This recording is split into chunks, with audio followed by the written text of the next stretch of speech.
On this edition of The Correspondents, Islamic State claims responsibility for the suicide bombing in Manchester, England, as British authorities expand their search for suspects overseas. Terrorism and war take center stage as NATO leaders convene in Brussels, but are member countries honoring their own obligations?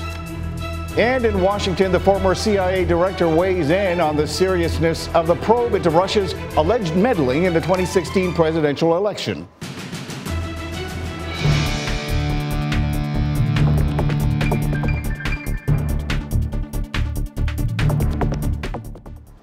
Hello and welcome to The Correspondents on Voice of America. I'm Millar Sega in Washington. Well, up first, the latest on the horrific suicide bombing in Manchester, England, where 22 people were killed, many of them children, following a concert by American pop star Ariana Grande. 8 men are now in custody as of Friday in connection with the attack Monday at the Manchester Arena, including 2 men who were arrested Thursday. Police have identified the bomber as 22-year-old British national Salman Abedi, whose father comes from Libya. Word is that Libya's anti-terrorism force had been following the brother of the alleged bomber, Hashim Abedi, for about a month and a half, and that they had evidence that both brothers were involved with Islamic State, which has claimed responsibility for the attack.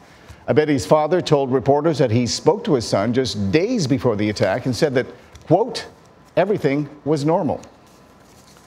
But obviously there is nothing normal about this attack. And joining us now for more, we are joined on Skype from Brussels by VOA European correspondent Luis Ramirez, and right here in Washington by VOA National Security correspondent Jeff Selden. I thank you both for joining us. Luis, before we get to the obvious questions, let's talk about the contentious issue this week for British authorities, how the U.S. media managed to reveal the suspect's name and picture even before British investigators released the information publicly.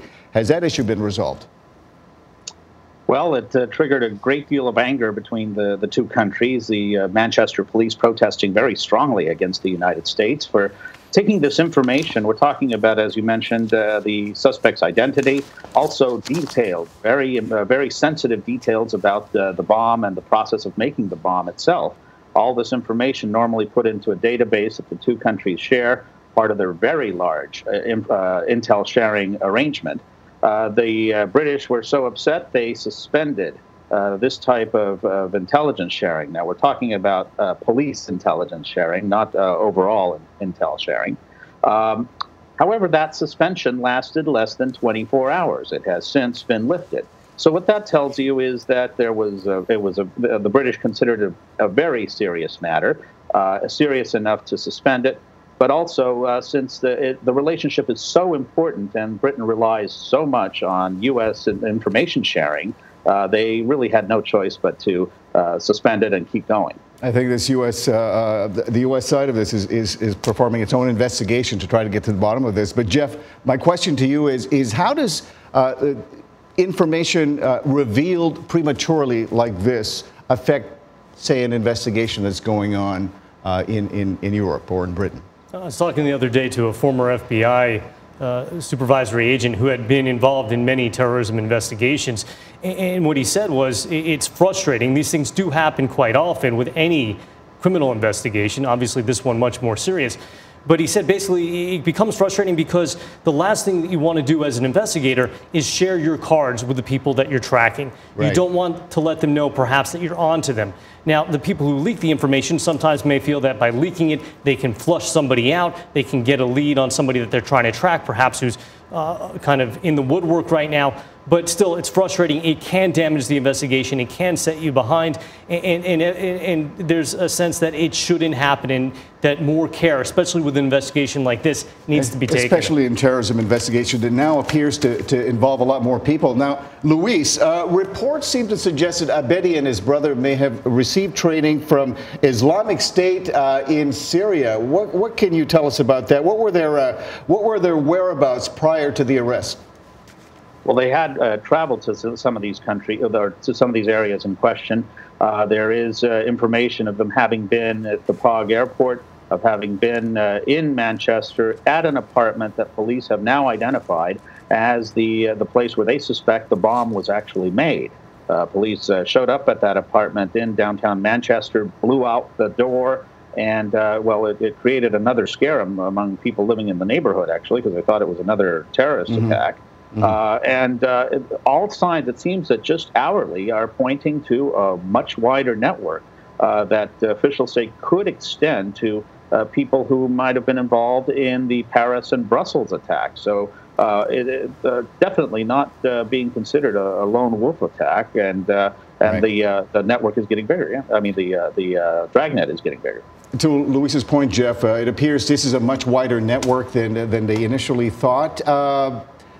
Based on what we know, Islamic State has already claimed responsibility for this. But first of all, should we believe Islamic State? I mean, they do claim responsibility for just about any terrorist attack that goes on. There's a sense in the counterterrorism community, both in the U.S. and overseas, that because of the losses Islamic State is suffering in Iraq, in Syria, that they're desperate for attention. They're desperate to show that they do have momentum in their fight against the rest of the world, so that they are claiming all of these attacks. At the same time, they say there's no reason to doubt the claim at this point.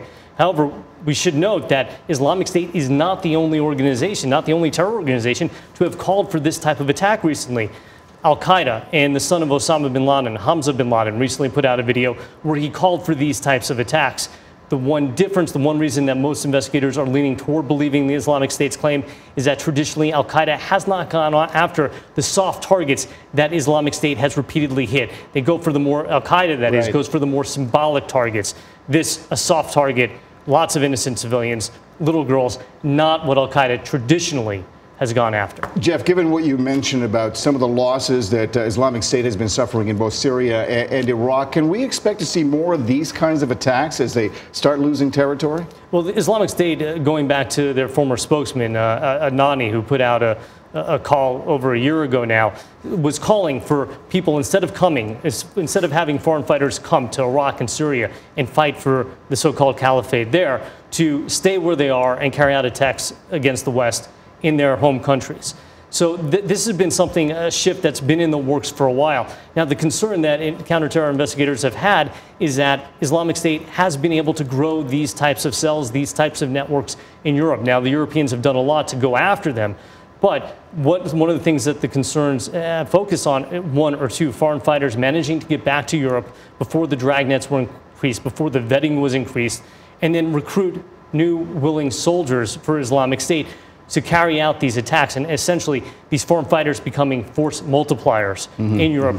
And so there is a big fear that more of these attacks are going to come, especially when you look at the timing. Traditionally, during Ramadan, which is approaching, Islamic State has ramped up attacks. They've also tried to do it to coincide with other big events, like elections that are coming up soon in some of these countries. And also, you look at the weather in Europe. The weather is getting nicer. It's springtime. There are going to be more outdoor venues, more soft targets for terrorists to hit. So there's a lot of concern. Luis, I'm wondering, is there a fear that this could happen again? Absolutely. In fact, the terror threat right now, according to the British Home Secretary, remains at critical in the days to come. So the British government is deploying military to all major events over the next few days. 1,000 troops fanning out. So we're looking at the reality of seeing military, heavily armed soldiers and heavily armed police, which is rare in Britain, at football games and venues. Tighter security protocol, I guess, at any major gathering, right, Luis? Sure. I mean, when the threat level is at critical, that means that the government has credible information that another attack could be imminent. Jeff, getting back to Islamic State, because they are the face of the enemy right now, is their leadership still intact in spite of all the attacks, in spite of all the attacks on Mosul and Syria, Raqqa in Syria? The thought is that while the leadership has been degraded substantially, that there is enough leadership in place, and that any impact of destroying the caliphate in Iraq and Syria, it's not going to be felt immediately. U.S. counterterrorism officials have warned for some time there would be a lag between when the caliphate ends and when the global terror threat from Islamic State would end. And there are indications that Islamic State has been shifting its strategy to prepare for a time where it can't claim that it has momentum from a caliphate in Iraq and Syria. Foreign fighters are no longer coming to Syria and Iraq. They're actually being recruited wherever they are, right? Exactly. That seems to be the case. Jeff Selden, thank you very much. And Luis Ramirez, please stick around. We're going to take a short break right now, but when we come back, we go to Brussels, where the issue of terrorism is not far from the minds of anxious leaders from NATO member countries, some of whom are meeting the new U.S. president for the first time. This is The Correspondents on Voice of America.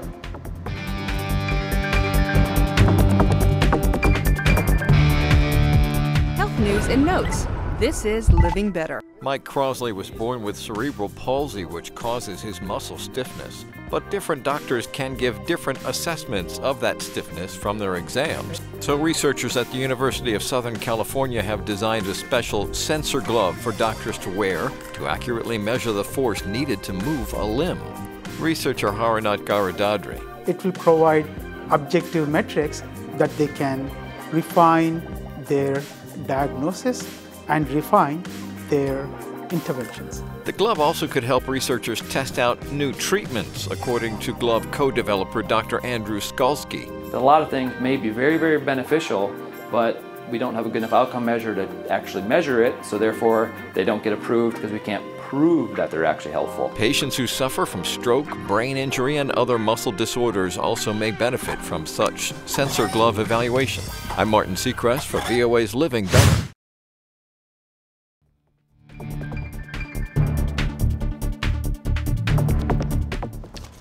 And welcome back to the Correspondents on Voice of America. I'm Millar Sega in Washington. Well, NATO leaders gathered in Brussels this week to attend a summit aimed at reaching agreement on a number of key principles, from multilateral cooperation to their commitment to the treaty. But with Monday's attack in Britain overshadowing that meeting, member countries were quick to find common ground on the war on terror.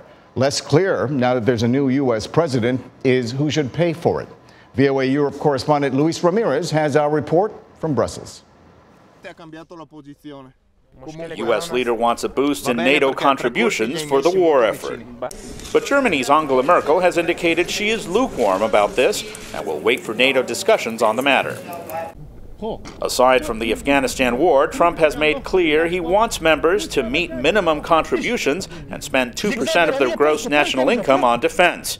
European leaders expect to hear a reaffirmation that NATO's anti-terrorism work extends beyond Europe and the Atlantic. And to help us out with the U.S. president's demands, we are joined once again on Skype from the Belgian capital of Brussels by VOA European correspondent Luis Ramirez, whose report you just heard, and also on Skype from Sicily by VOA White House Bureau Chief Steve Herman, who is traveling with the president. Steve Herman, I'm going to talk to you first. President Trump obviously was bound to ruffle some feathers in Brussels given his past campaign rhetoric, but the headline this week seems to be Trump scolds NATO countries for not paying their fair share. Is he getting any traction on that, Steve? Well, this message has been made clear, and we've heard commitments from various NATO leaders as well as the Secretary General that, yes, they understand that they're not living up to their pledge of 2% GDP to be committed to defense. And as the president said in his remarks, this is not fair to American taxpayers.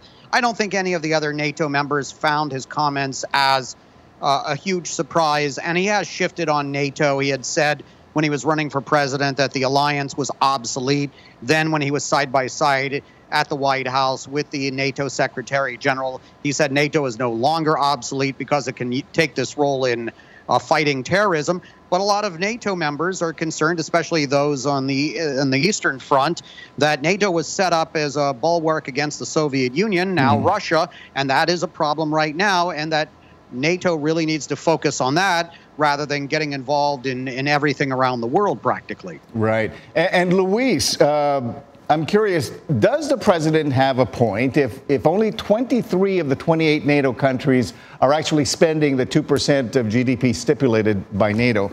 Are those countries living up to their own obligations?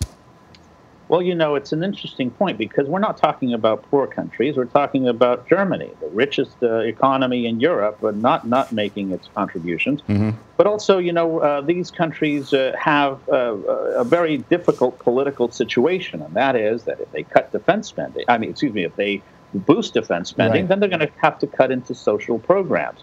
These countries are heavily dependent on their welfare. Social welfare programs, and so politically it's a very hard sell for them. Steve, you know, for some European leaders, this was their first opportunity to size up the new U.S. president. In your perception, how was he received by our NATO partners? Were there any awkward moments there? Well, there was a very interesting handshake with Macron of France, where they both were seemingly in a contest to see who could hold on to the handshake the longest and the hardest. And then, of course, there's been that video of President Trump shoving aside the Montenegrin leader, sort of giving him a push or an elbow to get to the center of the photo where he is supposed to be. And I don't even think the president knew who the other gentleman was. So, you know, some interesting optics from the meeting. But I think this plays directly to Trump's base in the United States. They see him standing up, not being intimidated, talking tough, and keeping to some degree with what he said to get elected president. Now, Luis, where you are in Brussels, I'm wondering how Belgians are seeing this U.S. president. After all, he did call Brussels once a hellhole. I don't know if he's changed his view on that. What was his reception like, at least with, you know, among the Belgian public? Well, you had a very large demonstration on the day before the summit to tell him that he was not welcome here in Belgium. That was I should say, though, that was a fixture in these things. Every time there is a NATO summit, thousands of organizers flock to Brussels, both from within Belgium and throughout Western Europe, to voice their opposition to the alliance itself, to the existence of the alliance itself. So this time they had two things to protest against: the summit of NATO, and the presidency and the presence of Trump himself here in Brussels. And there he is. And Steve, I guess what NATO partners really were interested in hearing was U.S. some kind of reassurance of U.S. commitment to NATO's Article 5, which is essentially an agreement that an attack against one NATO member country is an attack on all. Did Trump affirm his support for Article 5? Not explicitly, and that was a matter of some controversy, and Press Secretary Sean Spicer and others said, look, he was there at the ceremony which was tied to Article 5, and the only time it's been invoked, of course, was September 11th, 2001, when the United States was attacked, and so he didn't need to say the words, according to Sean Spicer, and he actually accused the media of playing cutesy with that. But obviously, I think a number of people were disappointed not to hear it come out of the mouth of the president. Luis, I'm curious, did the subject of Russia come up at all? It did. In fact, President Trump, in listing the top security threats to the alliance, listed Russia, which may have surprised some people. And later, when the NATO chief, Jens Stoltenberg, briefed reporters after President Trump left, he said that Russia was very much in discussions. No details given, but he did say that the alliance would continue its two-pronged approach to Russia, of diplomacy, but also of action, that is, bolstering the members of the alliance that are on the eastern flank. Okay, that's all the time I have for this segment, but thank you, Luis Ramirez in Brussels and Steve Herman in Sicily. Stick around. Time for another quick break right now, but when we come back, we go to Capitol Hill, the scene this week of direct testimony on Russia's role in the 2016 U.S. presidential election and how much, if any, Trump campaign officials knew about it. But first, a reminder, we do want to hear from you. Share your thoughts, questions, and comments on our Facebook page. The address is VOA The Correspondents. We'll be right back.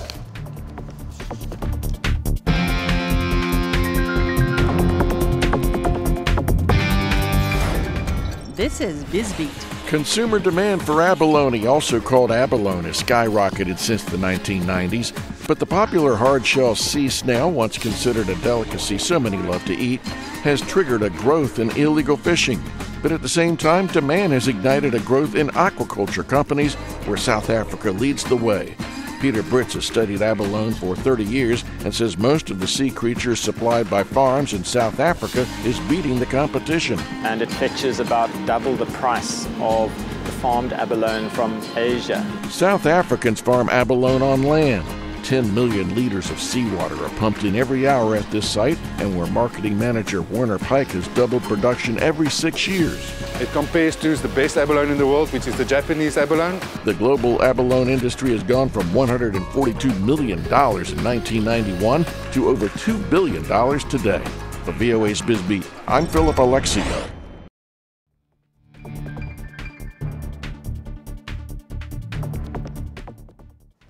And welcome back to the Correspondents on Voice of America. I'm Mil Arcega in Washington. Well, back on Capitol Hill, President Trump's alleged demands that top U.S. intelligence officials deny that there was any collusion between his campaign and Russia dominated an intense day of congressional testimony this week. Congressional probes into Russian election interference showed no signs of letting up, even as special counsel Robert Mueller takes over a wide-ranging Justice Department investigation. VOA's Catherine Gibson has our report.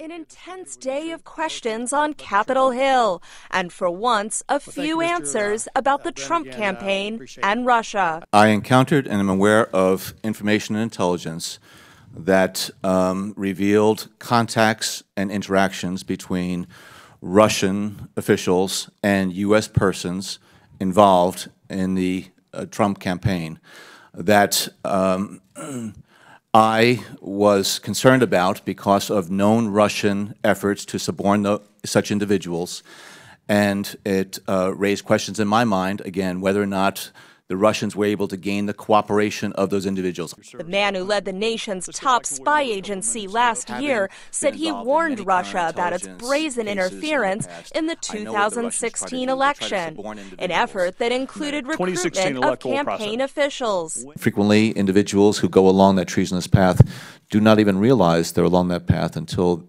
it gets to be a bit too late.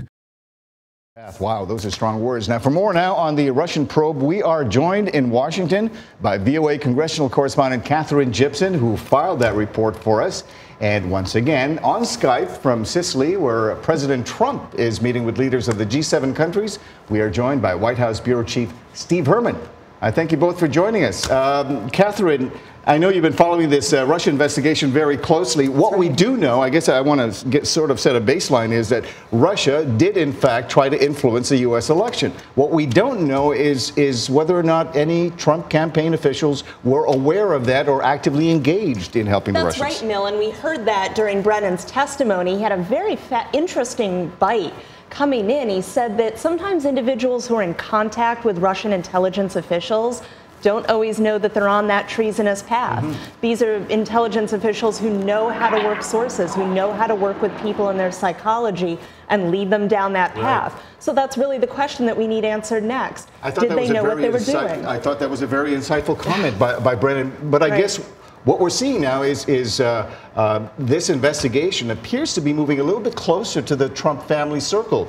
We have Jared Kushner, the president's son-in-law, who is now apparently a person of interest in this investigation. That's right, looking into his financial ties, what he did in terms of divesting his business holdings, whether he had any contacts with Russian officials. That'll be something that'll be pulled out again and again over these next few months as the special counsel investigation gets started up. You have one of the most interesting beats, actually, especially lately. I know how busy you've been. Now, Steve, you've been traveling with the president. I imagine his overseas trip was a bit of a welcome break from all this drip of the Russian probe. Did the issue of Russia come up at all in your travels? Well, he brought it up. What happened, very remarkable, we were in the room in Jerusalem. This was supposed to be what's called a photo spray, where we're in the room for 30 seconds or so, snap some photos of the handshake. And what happened is a reporter asked Benjamin Netanyahu, the Israeli prime minister, a question, and Trump jumped in and said, I never mentioned Israel, talking about his encounter in the Oval Office with the Russian foreign minister. And so he put this back front and center in the news with an unscripted remark, answering a question he wasn't even asked. I think one remarkable difference is that he's not been on Twitter so much and not reacting to things in the news because his routine's been broken. He's not able to tune into his favorite cable television news programs and the programs he says he hates and react to them in real time on social media, which of course causes huge headlines. So in that way, it's been put aside. But the president himself, as I said, brought something up that shifted the focus back onto that rather than all the things they would like. Catherine, I want to get your take on that because the president is often his own worst enemy. That's right. And often he drives the agenda daily up on Capitol Hill for not only the reporters, but for the members of Congress who have to respond to those Trump tweets. And we felt like we got a little bit of a reprieve this week where we didn't have to answer. Exactly. There was no we just had the healthcare headline. CBO score in the new budget. So, a calm week on Capitol Hill in comparison. That's for certain. And Steve, I guess the president has been sort of insulated from this Russia probe right now, but do you think he anticipates that it could come back and be a full-time gig again once he returns to the United States? I'm sure that he'll definitely perceive that when he gets back home and switches on the television and picks up the newspapers that land on his desk every day. So he's been in a bit of a bubble because he's had a jam-packed schedule, and obviously at the end of the day, he's very exhausted and probably getting some sleep rather than trying to keep up with all this. Of course, he's been briefed, and we have had some comments come out through the press secretary and such, but so far, we've not had the president come out and hold a news conference where he could be asked about some of the latest developments. Catherine, getting back to the Brennan testimony, which was kind of pointed in some ways, did the former CIA director actually was he asked about this allegation that Trump tried to ask intelligence community officials to I guess, bury this investigation, to not talk about this investigation? He was asked in a roundabout way. You have to remember that Brennan is the former CIA director. He served under President Obama. And he was asked by members of Congress if he had ever been in a similar situation where a president of the United States had asked him not to look into an investigation. And he said if that situation had ever come up, which it had not, he certainly would have said no to the sitting U.S. president. So what can we expect in coming weeks in terms of testimony? We've heard from Brennan already. We have a number of high-profile folks that That's are right. We have a very correct? busy slate up on Capitol Hill. We have former FBI Director James Comey, who is slated to testify for the Senate Intelligence Committee investigation into the Russian election interference. We don't have a date on that yet. But over on the House side, for their Intelligence Committee investigation, we have Carter Page, who we're hearing just now is saying that he will testify in early June. We don't have an exact date on that yet, but certainly that'll be very interesting testimony to look forward to. So this investigation is likely to heat up very, very soon. Absolutely. Steve, I apologize. I know you're in Sicily, where the president is meeting with leaders of the G7 countries, and I didn't even ask you about that. What are you expecting today at the G7 in Sicily?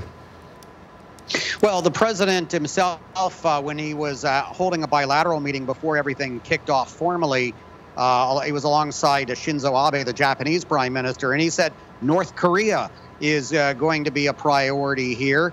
He also mentioned terrorism, of course, but we also know there are going to be contentious talks on trade issues. Gary Cohn, the president's economic advisor, has acknowledged that. And then there's this thorny issue of the Paris Agreement on climate change and whether the U.S. will keep its commitment. And there's apparently a little bit of movement where we're told that the president is understanding more of the European position. We're out of time. You're going to keep yourself very busy there. So will you, Catherine. Sure. Thank you so much, Steve and Catherine. And, of course, all our VOA correspondents today. We're out of time, but we'll be back next week for another edition of the Correspondents. In the meantime, stay up to date with the latest news from around the world at voanews.com. Do check out our shows there. Click on the Watch tab on the upper right.